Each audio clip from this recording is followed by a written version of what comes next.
कुछ लोगों की जो आंख का एरिया है जिसको हम स्क्लीरा बोलते हैं, जो वाइट एरिया है, उसमें अक्सर औकात आपने देखा होगा कि उसमें खून आ जाता है और वो बिल्कुल रेड हो जाता है। इसको रेड आई भी कहा जाता है और मेडिकल टर्मिनोलॉजी में इसको सबकंजक्टिवल हेमरेज कहा जाता है। यानी आपकी जो छोटी शरियानें जो आपकी आंख के इर्द गिर्द हजारों की तादाद में बहुत छोटी छोटी शरियानें हैं, उनमें अक्सर औकात कोई मसाइल आ जाते हैं किसी बीमारी की वजह से या ट्रॉमा की वजह से इवन, तो आपकी जो आंख का वाइट हिस्सा है या सफेद जो हिस्सा है वहां पे ब्लड आ जाता है और इसको सबकंजक्टिवल हेमरेज कहा जाता है। जो आपकी आंख का जो ट्रांसपेरेंट हिस्सा है या अगला जो हिस्सा है कॉर्निया या एंटीरियर चैम्बर जो है, उसमें अगर ब्लड आ जाए तो इसको सबकंजक्टिवल हेमरेज नहीं बल्कि एंटीरियर चैम्बर या विट्रस पोस्टीरियर चैम्बर में अगर हो तो विट्रस हेमरेज कहा जाता है। और उस सूरत में जो है तो आपकी बीनाई को शदीद किस्म के खतरात भी लाहक हो सकते हैं। लेकिन जो सबकंजक्टिवल हेमरेज है जो आपकी आंख के सफेद वाले हिस्से में होती है, वो अक्सर औकात जो है तो वो इतनी खतरनाक नहीं होती और वो खुद ब खुद से रिजॉल्व हो जाती है। यानी खुद ब खुद 2 से लेकर 3 हफ्ते में वो कवर हो जाती है और आपकी आंख जो है वो बिल्कुल फिर से वाइट और सफेद हो जाती है और शफाफ हो जाती है।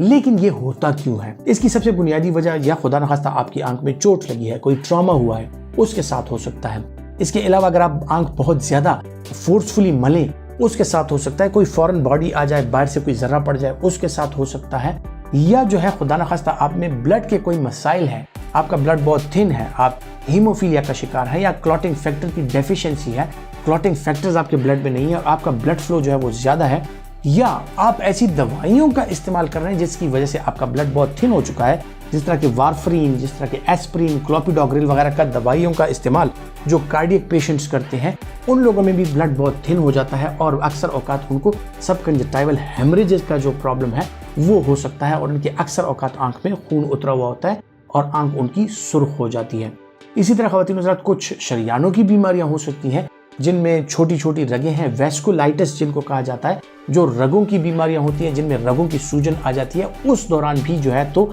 जो आंख में है, आंख के जो छोटी शरियानें हैं उनमें खून आ सकता है और सबकंजक्टिवल हेमरेज का आप शिकार हो सकते हैं। इसके अलावा कुछ लोग जो है तो फोर्सफुली एकदम से अगर खुदा न खास्ता को छींक आ जाए या वो वाल्सल्वा मैनूवर, जिस तरह कान बंद हो जाते हैं और कुछ लोग फोर्सफुली नाक बंद करके और कानों को खोलने के लिए एक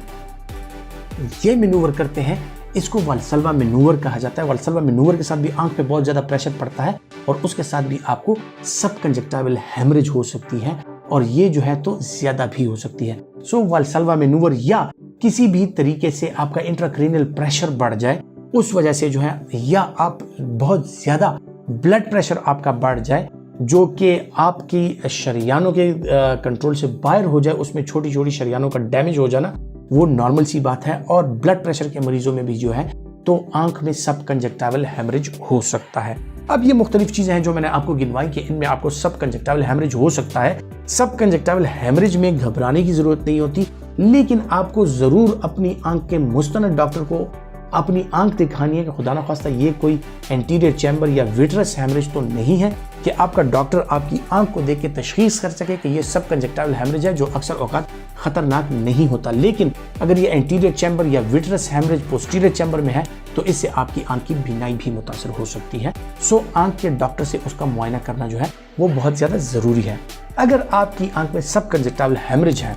तो वो ज्यादा घबराने वाली बात नहीं होती। आपको 2-3 चीजें करनी पड़ती हैं कि आपको आइस पैकिंग अपनी आंख पे करनी होती है, आंख बंद करके उसको ठंडा टपोर दें। आइस पैकिंग से अगर आप करें तो उसमें दर्द और खारिश वगैरह ये चीजें कम हो जाती हैं। इसी के साथ इसमें फॉरेन बॉडी सेंसेशन होती है, यानी आपको फील हो रहा था कि आपकी आंख में कुछ चुभ रहा है या कोई फॉरेन बॉडी है, कोई बाहर से कोई चीज आके आपकी आंख में गिरी है। सो उस कंडीशन में जो आप टीयर्स नेचुरल हैं, यानी जो ल्यूब्रिकेंट आई ड्रॉप्स हैं जो आई की सफाई के लिए इस्तेमाल की जाती हैं, उनका इस्तेमाल आप कर सकते हैं। लेकिन जो घरेलू टोटके हैं कि तेल मिला के और जैतून का तेल और उसमें अर्क गुलाब डाल के और वो चीज़ें जो है वो अक्सर औकात आपकी आंख के लिए जो है नुकसानदेह साबित हो सकती है। और घर में आप कोई टोटके ना बनाएं क्योंकि इसमें बहुत छोटे छोटे ज़र्रात होते हैं जो आपकी आंख में जा सकते हैं और आपके लिए प्रॉब्लम क्रिएट कर सकते हैं। जो आई ड्रॉप्स होती हैं वो मुकम्मल तौर पे स्टीराइल होती हैं, उसमें ना कोई जरासीम होते हैं और वो स्पेशल प्लांट्स पे तैयार किए जाते हैं, तो उसमें छोटे छोटे ज़र्रात भी नहीं होते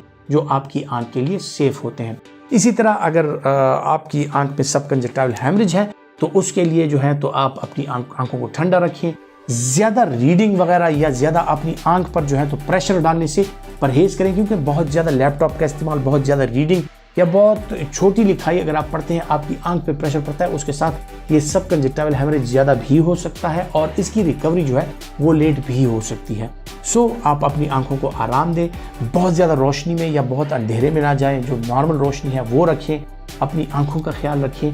डाइट का ख्याल जो है वो ज़रूर रखें, हरी सब्जियों का इस्तेमाल, फ्रूट्स का इस्तेमाल जो है वो किया करें, अपना शुगर और ब्लड प्रेशर जो है उसके कंट्रोल का आप ख्याल रखें और आपकी आंख जो है वो तकरीबन 1 से लेकर 2 हफ्ते के दौरान क्लियर हो जाती है। लेकिन अगर आपकी आंख क्लियर नहीं हो रही या सुर्खी बढ़ रही है तो आपको आंख के मुस्तनद डॉक्टर से ज़रूर मशवरा करना है। ख़वातीन हज़रात, उम्मीद करता हूँ कि रेड आई के हवाले से जो मालूमात मैंने अब तक पहुँचाई ये आपके लिए फ़ायदेमंद साबित होंगी और आपकी मालूमात में इजाफा हुआ होगा। और अगर आप समझते हैं कि ये मालूमात मुफीद हैं तो आप दूसरों तक भी पहुँचाना चाहिए। अपना बहुत सा ख्याल रखिएगा। अल्लाह हाफिज़।